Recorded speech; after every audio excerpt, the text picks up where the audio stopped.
So I think I've been pretty nice to Deandre Ayton in the past. I said the dude wasn't getting enough shot attempts last year. This year is a little tougher because he, of course, has not played all season, but it's been about 26 games for him now, and I feel like that's enough time to talk about how his year is going. Interesting things, the Suns are better with him than without him. Without him, they're 12-20. With him, they're 12-14, with a couple of close losses in there. So that's nice. I know there was a belief that they would suck when Ayton came back. That has not been the case. So, points to Ayton right there. If we want to look at his on-off stuff in the last, 15 games, it's all positive. They're better with him than without him. Now, defensively, they are not great with him, but we kind of knew that going into it. I mean, it's always going to be a process with Ayton defending pick and rolls and just the constant thing of not being a center who can defend guards and stuff, but they have not been horrible, okay? And that's progress for Ayton, because we saw how bad he looked sometimes defending in space when he entered the league, and now he's, not horrible, so that's good. What do I think his ceiling is defensively? Probably that, not horrible. Or, to be a little nicer, good enough, assuming Ayton's offense keeps on going, and we'll get into his offense in a bit here. So that's nice. If you were on the team of Ayton's going to come in and the Suns' defense is going to fall off a cliff, that has not happened up to this point. So kudos to Ayton for that one. They were trying some Ayton and Baines together for a minute. I believe they've moved off that since. In the last 15 games, the lineup that Ayton has played the most in is with Rubio, Oubre, Booker, and Mikal Bridges, and they are plus 20 in 220 minutes. That's pretty cool. There's a couple other lineups with Ayton that fall off, but overall it's still been pretty good. So let's talk about the offense.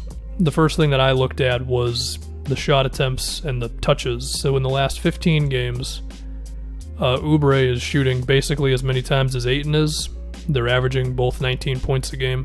Oubre's been pretty good. I mean, I did a video on him and I said, this guy could be taking a jump here, and there's a chance that, it's being noticed, but maybe we're all not noticing it hard enough. I mean, we'll have to see with him. But as far as Ayton is concerned, I mean, maybe that's just the most you're going to get in today's NBA. If you've got Booker and Oubre on your team, assuming Oubre keeps this up, Ayton, it just may be too difficult for him to ever be the primary option on this team.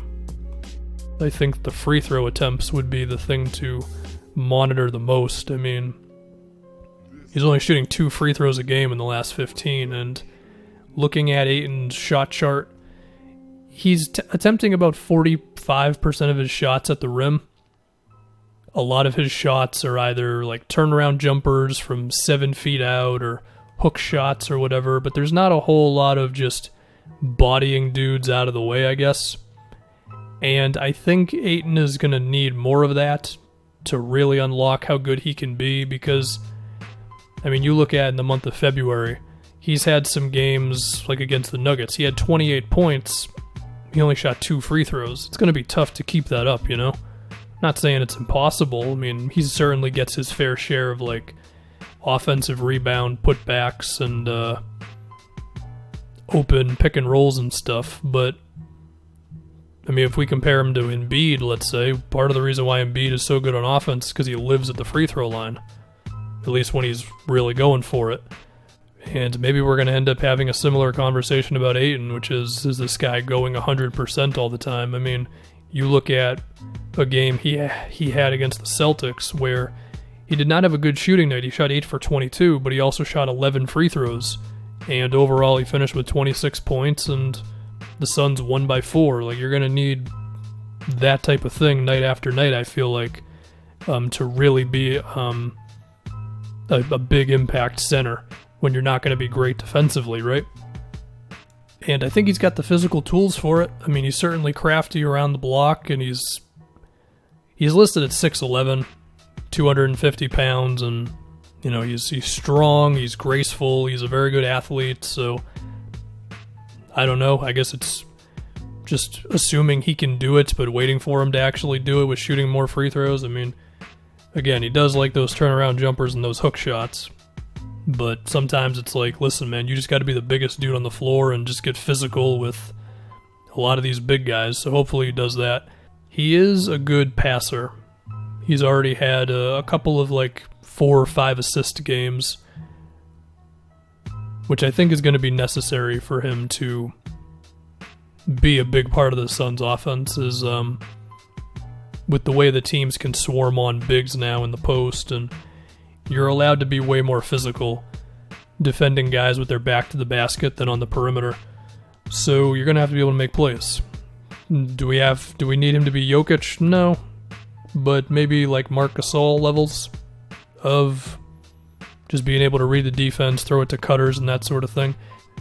So that's when he's posting up, and then also when he's rolling and then there's a guy open in the corner or something. He does do a solid job of seeing those guys a lot of the time. So I think those are the 2 big things for me with his offense, is more physicality for more free throws and also seeing where he can go as a playmaker.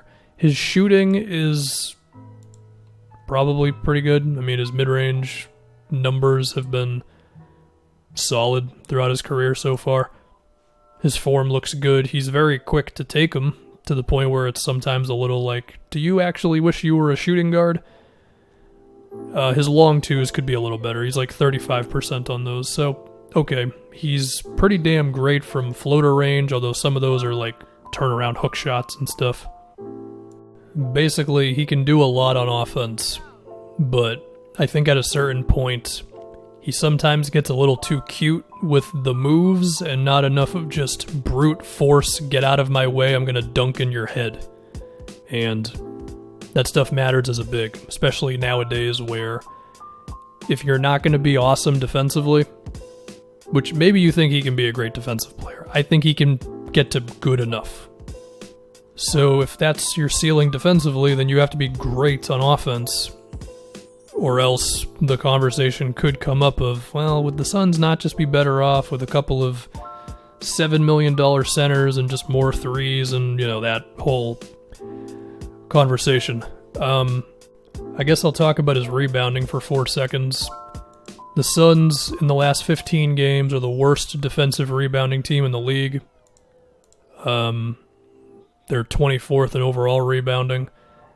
With Ayton in the game, in certain lineups, they're about mid-tier.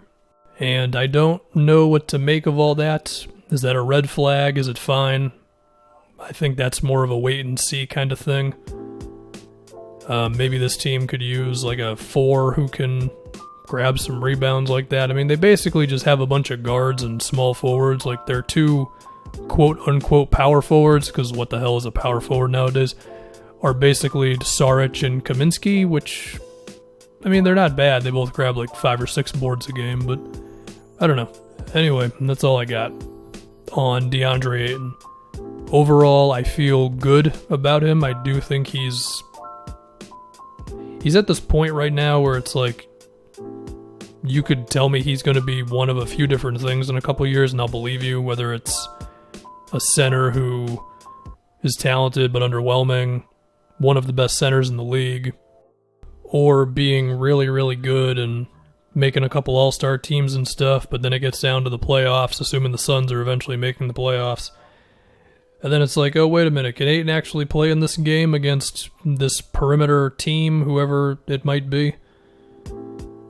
Don't know, but he's good, no doubt about that. And he's made the Suns better this season, so that's progress nonetheless.